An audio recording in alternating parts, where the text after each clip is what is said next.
Hi students, स्वागत है आपका टेंस के इस नए वीडियो में। पिछले टाइम पर हमने प्रेजेंट के चारों टेंस को डिस्कस किया था डिटेल में। आज हम टेंस का एक नया वीडियो लेके आए हैं, पास्ट इंडेफिनिट टेंस। प्रेजेंट के चारों टेंस पहले ही डिस्कस किए जा चुके हैं।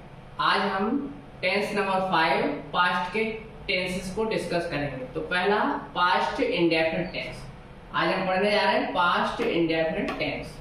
तो सबसे पहले हमें जानना है कि पास्ट इंडेफिनिट टेंस की पहचान क्या होती है। तो पहचान में वाक्यों के अंत में ता, था, ती, थी, ते, थे शब्द आते हैं। इसके अलावा सबसे ज्यादा जो पास्ट टेंस में यूज होने वाले हैं आ, ई, ये, या आदि शब्द आते हैं।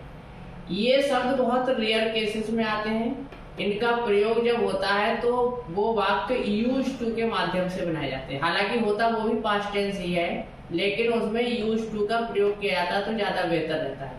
पास्ट के जो वाक्य होते हैं उनमें आ, ई, ए, या आदि शब्द आते हैं।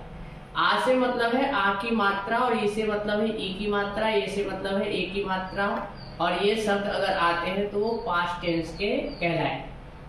पास्ट इंडेफिनिट टेंस के होंगे, और पास्ट इंडेफिनिट टेंस के अफर्मेटिव वाक्यों को बनाने का फॉर्मूला ही होता है सब्जेक्ट प्लस वर्ब की सेकंड फॉर्म लगाते हैं और ऑब्जेक्ट। अफर्मेटिव वाक्यों में पास्ट इंडेफिनिट के कोई भी हेल्पिंग वर्ब यूज नहीं की जाती, और मात्र पास्ट इंडेफिनिट ही एक ऐसा टेंस है जिसमें सेकंड फॉर्म का प्रयोग होता है, वो भी केवल अफर्मेटिव वाक्यों में। ठीक है, तो सब्जेक्ट प्लस वर्ब की second form plus object. Example के माध्यम से हम समझते हैं, उसने मेरी सहायता की। अब देखिए यहाँ पर तुम लोगों को लग रहा है की शब्द आ रहा है, की नहीं, यहाँ पर साउंड निकल रही ई की मात्रा लगी हुई है, इसलिए ये पास्ट इंडेफिनिट हो गया। ई में आ रहा, तो उसने मेरी सहायता की। सब्जेक्ट हमारा हो गया उसने का मतलब ही। सी भी लगा सकते हैं क्योंकि यहाँ पर जेंडर जो है स्पष्ट नहीं है। तो उसने मेरी सहायता की, सब्जेक्ट हो गया ही। सी कुछ भी लगा सकते हैं, ही या सी में से एक। सहायता हेल्प, और वर्ब की सेकंड फॉर्म हेल्प्ड, और मेरी means me. He helped me. इस सेंटेंस को हम इस ढंग से ट्रांसलेट कर सकते हैं। दूसरा एग्जाम्पल देखिए, हमने केले खाए। ये शब्द आ गया, ये शब्द आया, इस वजह से ये पास्ट इंडेफिनिट का हो गया। सब्जेक्ट हो गया हमने, यानी कि वी। खाए, खाने के लिए ईट होती है, और ईट की सेकंड फॉर्म का यूज करेंगे तो ईट की सेकंड फॉर्म एट। केले बनानाज, वी एट बनानाज। तीसरा एग्जाम्पल देखिए, उन्होंने जंगल में शेर देखा। उसने होता तो हम ही लगा सकते थे या सी लगा सकते थे, लेकिन यहाँ पर शब्द दिया उन्होंने, यानी कि ज्यादा लोग। तो उन्होंने की अंग्रेजी के रूप में सब्जेक्ट हमारा हो गया दे। वर्ब क्या है, देखा। देखने की अंग्रेजी सी होती है, और सी की सेकंड फॉर्म क्या होगी, स। तो दे सॉ, ऑब्जेक्ट हमारा है शेर, और लॉयन जंगल में, स्थान कॉम्प्लीमेंट्री वर्ड में आएगा इन द फॉरेस्ट। तो पूरा सेंटेंस हमारा बनेगा they saw a lion in the forest. So students यहाँ पर क्यों लगाया गया है, देखने की अंग्रेजी होती है सी, और सी की सेकंड फॉर्म। तीनों में ही हमने वर्ब की सेकंड फॉर्म यूज की, हेल्प देखिए, एट और सा। तो इस प्रकार से हम अफर्मेटिव सेंटेंसेस को यहाँ पर ट्रांसलेट करें। अब बात आती है कि अगर यही सेंटेंस निगेटिव हो तो क्या करें। तो रूल में देखिए थोड़ा सा चेंज आएगा, नॉट ऐड करना पड़ेगा, और नॉट जब भी हम लगाएंगे तो उससे पहले हमें हेल्पिंग वर्ब लगानी पड़ेगी। तो ये हेल्पिंग वर्ब पास्ट इंडेफिनिट में जो यूज होती है वो होता है डिड, और ये पास्ट इंडेफिनिट की अफर्मेटिव में यूज नहीं होती। बाकी निगेटिव बनाते समय, इंट्रोगेटिव या इंट्रोगेटिव निगेटिव बनाते समय हमें डिड का यूज करना होगा। और स्टूडेंट्स ये ध्यान रखना है कि जब भी डिड का यूज होगा वाक्य में, तब हम वर्ब की फर्स्ट फॉर्म का यूज करेंगे, और डिड यूज नहीं होगा तो हम वर्ब की सेकंड फॉर्म का यूज करेंगे। तो देखिए दो एग्जाम्पल के माध्यम से हम समझते हैं। उसने मेरी सहायता नहीं की, सेम एग्जाम्पल है, उसने मेरी सहायता की, इसमें हमने नहीं शब्द ऐड कर दिया है, उसने मेरी सहायता नहीं की। तो सब्जेक्ट आ गया he did not, he did not help me। देखिए स्टूडेंट्स, यहाँ पर हेल्प दिया है, जबकि यहाँ पर क्या आया, हेल्प आया। कारण क्या है, यहाँ पर डिड के साथ वर्ब की फर्स्ट फॉर्म आती है, तो he did not help me. दूसरा एग्जाम्पल देखें, वह दिल्ली कभी नहीं गया। कभी नहीं की अंग्रेजी होती नेवर स्टूडेंट्स, और नेवर लगाने के लिए हमें यहाँ पर डिड की आवश्यकता नहीं होती है। नॉट लगाने के लिए डिड की जरूरत होती है, लेकिन नेवर लगाने के लिए हमें इससे पहले डिड की आवश्यकता नहीं है। तो हमने वह की अंग्रेजी हमने ही लगा दी। नेवर, नेवर कभी नहीं। वेंट टू दिल्ली, गया कहाँ, दिल्ली। वह कभी दिल्ली नहीं गया, वह दिल्ली कभी नहीं गया। He never went to Delhi. यहाँ पर देखिए हमने सेकंड फॉर्म का यूज किया है, जबकि नेगेटिव में फर्स्ट फॉर्म हमने बताई है इससे पहले, यहाँ सेकंड फॉर्म आई। कारण क्या है, यहाँ डिड के साथ है। डिड के साथ कभी भी सेकंड फॉर्म यूज नहीं होती, जबकि यहाँ पर डिड नहीं है, इस वजह से यहाँ पर भी हमने सेकंड फॉर्म का यूज किया है। अब आते हैं इंट्रोगेटिव सेंटेंसेस पर। इंट्रोगेटिव सेंटेंसेस में ये जो डिड है, हेल्पिंग वर्ब जो है वो सब्जेक्ट के पहले ही यूज की जाएगी। ये स्टूडेंट्स ये ध्यान रहे कि कोई भी सेंटेंस जो इंट्रोगेटिव बनता है उसमें सब्जेक्ट से पहले हेल्पिंग वर्ब आना कंपलसरी है, चाहे वो कोई सा भी टेंस हो। सब्जेक्ट से पहले उसमें हमें हेल्पिंग वर्ब लगानी होती है, ठीक है।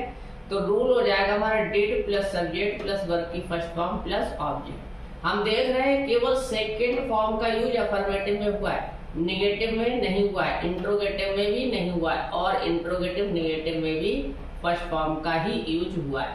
सेकेंड फॉर्म केवल अफर्मेटिव में ही लगती है। तो did plus subject plus verb की फर्स्ट फॉर्म प्लस ऑब्जेक्ट। अब देखिए स्टूडेंट्स, कोई भी सेंटेंस अगर हम इंट्रोगेटिव बनाते हैं तो उसके पहले अगर हम क्या जोड़ते हैं, शुरुआत में क्या जोड़ते हैं, तो केवल हेल्पिंग वर्ब से ही काम चल जाता है। उस कोई इंट्रोगेटिव वर्ड यानी कि क्या की अंग्रेजी के रूप में व्हाट वगैरह हम कुछ नहीं लगाते हैं। क्या उसने तुम्हारी सहायता की, तो हमने क्या किया, सब्जेक्ट देखा उसने मीन्स ही, और ही जो डिड यहाँ पर लग रहा था वो डिड अब सब्जेक्ट के पहले आ गया। Did he help you, did he help you, ये हेल्पिंग वर्ब सबसे पहले आ गई। यही क्या की अंग्रेजी के रूप में कार्य करे, लेकिन यही क्या अगर बीच में आ जाएगा तब हमें व्हाट लगाना पड़ता है, लेकिन अभी केवल डिड से ही काम चल जाएगा। Did he help you. Second example में देखिए इंट्रोगेटिव वर्ड दिया है, उसने तुम्हारी सहायता कब की। ये भी एक प्रश्न है, कब की, तुम्हें बताना पड़ेगा कि उसने तुम्हारी सहायता कब की। यहाँ क्या से क्वेश्चन पूछा जा रहा है, यहाँ कब से। तो जब भी शुरुआत में क्या दिया है तो उसका हमें उसकी अंग्रेजी के रूप में कोई वर्ड नहीं लगाना होता, लेकिन क्या, कब, क्यों, कहाँ, कैसे, कितने, ये शब्द अगर बीच में कहीं आते हैं तो उसकी हमें सबसे पहले अंग्रेजी लगानी पड़ती है, ठीक है। तो देखिए उसने तुम्हारी सहायता कब की, तो व्हेन, कब की अंग्रेजी क्या होगी, when did he help you. अब अगर इस सेंटेंस में और इस सेंटेंस में हम कंपेयर करें, did he help you, did he help you, same चीज है बिल्कुल, बस इसमें क्या बढ़ा है, इसमें कब की अंग्रेजी हमने शुरुआत में ये लिख दी है। वो इस वजह से लिखी है क्योंकि कब शब्द आया है, जो इंट्रोगेटिव वर्ड है जो बीच में आया है, इस वजह से। और अगर क्या आता है शुरुआत में तो हम उसकी अंग्रेजी नहीं लगाते, लेकिन क्या, कब, क्यों, कहाँ, कैसे, कितने, ये शब्द अगर बीच में आएंगे तो उसकी अंग्रेजी भी हमें लगानी होगी। तुम्हारी सहायता किसने की। अब देखिए हु वाला सेंटेंस थोड़ा टिपिकल होता है, क्योंकि हु वाले सेंटेंस में हु खुद सब्जेक्ट का कार्य करता है, कोई अलग से सब्जेक्ट इसमें नहीं दिया होता। तो ये इंट्रोगेटिव वर्ड भी है और ये सब्जेक्ट भी है। इसमें हमें डू, डज, डिड यानी कि प्रेजेंट इंडेफिनिट और पास्ट इंडेफिनिट में हेल्पिंग वर्ब की जरूरत नहीं पड़ती, लेकिन हाँ इसमें नॉट भी लगाना होता तो हमें इसकी जरूरत पड़ती है। आगे एग्जाम्पल में बताएंगे। तो उसने तुम्हारी सहायता किसने की, तो किसने की अंग्रेजी क्या होगी, हु। हेल्पिंग वर्ब हम लगाएंगे नहीं, सब्जेक्ट इसमें होता नहीं, तो सीधे आएंगे मेन वर्ब पर, सहायता की। तो मेन वर्ब सहायता हेल्प, और सेकंड फॉर्म का यूज हुआ क्योंकि इसमें डिड नहीं आया, तो who helped you, question mark का भी प्रयोग करें। इंट्रोगेटिव पे आते हैं, डिड प्लस सब्जेक्ट, सब्जेक्ट के बाद नॉट भी आ जाएगा, वर्ब की फर्स्ट फॉर्म, और प्लस ऑब्जेक्ट। एग्जाम्पल के थ्रू देखते हैं। क्या तुमने पाठ याद नहीं किया, तो तुमने सब्जेक्ट क्या होगा तुम्हारा यू, और यू से पहले हमने हेल्पिंग वर्ब क्या लगा दी डिड। डिड यू नॉट, याद करने की अंग्रेजी लर्न होती है, फर्स्ट फॉर्म का यूज किया है। Did you not learn the lesson, पाठ याद किसने नहीं किया। अब देखिए हु वाला सेंटेंस फिर से आ गया है, लेकिन अब इसमें नहीं शब्द है, नहीं शब्द होने की वजह से इसमें डिड भी लगाना पड़ेगा। तो किसने, हु, अब हमने क्या किया, नॉट लगाना है तो उससे पहले did, who did not learn the lesson, who did not learn the lesson. अब देखिए इस सेंटेंस को और इस सेंटेंस को जरा कंपेयर कीजिए। तुम्हारी सहायता किसने की, पाठ याद किसने नहीं किया। तो इसमें देखें हु के साथ सेकंड फॉर्म का यूज किया गया, जबकि इसमें हु के साथ फर्स्ट फॉर्म का यूज किया है। कारण यह है कि नॉट लगा है, इसमें नॉट लगा है तो इसमें हमें डिड का भी प्रयोग करना पड़ा। और हम ऑलरेडी बता चुके हैं जब सेंटेंस में डिड का यूज होता है तो वर्ब की फर्स्ट फॉर्म आती है। Thank you for watching this video.